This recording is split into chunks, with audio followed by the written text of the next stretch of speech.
আসসালামু আলাইকুম। আজকে আমি দারুণ একটা নাস্তা শেয়ার করতেছি, যেটা খুব সহজভাবে বানাইতে পারবেন আর খেতে কিন্তু অনেক টেস্টি হবে। কলা, ডিম, ময়দা দিয়ে এই নাস্তাটা আমি বানাইলাম। বাচ্চা থেকে বড়রাও এটা কিন্তু খেতে খুবই পছন্দ করবে। চলুন শুরু করি কিভাবে আমি বানাইলাম নাস্তা। আমি নিয়েছি ডিম, কলা আর এখানে নিয়েছি 1.5 কাপ ময়দা। প্রথমে আমি কলাটা ছিলে নিব। আর কলাটা ছিলতেছে আমার মামনি, দেখতেই পারতেছেন কিউট কিউট হাড় দিয়ে ছিলতেছে। তো কলাটা ছোলা হয়ে গেছে, এখন আমি কলাটা ম্যাশ করে নিব, মানে কলাটা আমি ভালো করে চেটকেই নিব। তো আমি এখানে কলা চেটকে নিয়েছি ভালো করে, কলার কোনো আঁশ রাখি নাই। এখন আমি এখানে দিয়ে দিব ডিম। তা আমি এখানে 2টা ডিম দিয়ে দিব। তো আমার ডিম দিয়ে দিলাম। এখন আমি ডিম দিয়ে কলা দিয়ে ভালো করে মিশিয়ে নিব, যেন কলার কোনো আঁশ বা ডিমের কোনো সাদা অংশ না থাকে কোনো জায়গায়। ভালো করে মিশিয়ে নিতে হবে।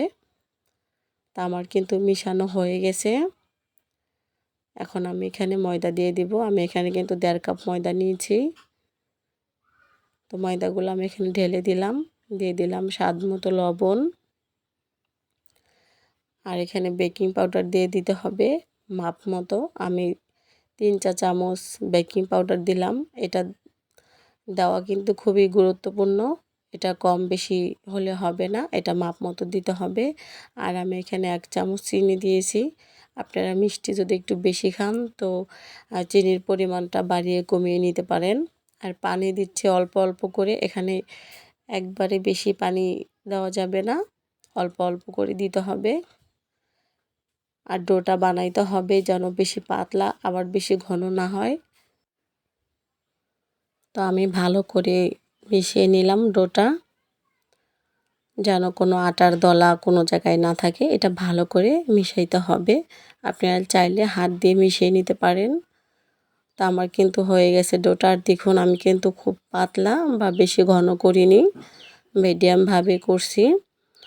তো এখন আমি এখানে একটা কড়াই বসিয়ে দিয়েছি। আর কড়াইটা গরম হওয়ার পরে আমি এখানে তেল দিয়েছি। তেলটা একটু বেশি করে দিতে হবে। আমি এখানে বানানোর জন্য, পিঠা বানানোর জন্য কাপে ঢেলে নিয়েছি ডোটা। তেল গরম করে এখন আমি পিঠা বানিয়ে নিব। এখানে আমি দিয়ে দিলাম অল্প করে। আপনারা যেমন খান তেমনভাবে পিঠা বানিয়ে নিতে পারেন, ছোট বড় সাইজ করে যেভাবে ভালো লাগে সেভাবে বানিয়ে নিতে পারেন। তা আমার এই পাশটা হয়ে গেছে, আমি এখন উল্টিয়ে দিব, পাশে ভেজে নিব। আর এটা একটু কড়া করে ভাজতে হবে, বেশি কড়া না, আমরা যেভাবে তেল পিঠা ভাজি ঠিক ওইভাবে। আর চুলার জালটা মিডিয়াম আঁচে রাখছি, তেলটা যেন হিট থাকে, হিট না থাকলে কিন্তু পিঠা ফুলবে না। তো এখন আমি এটা নামিয়ে নিব।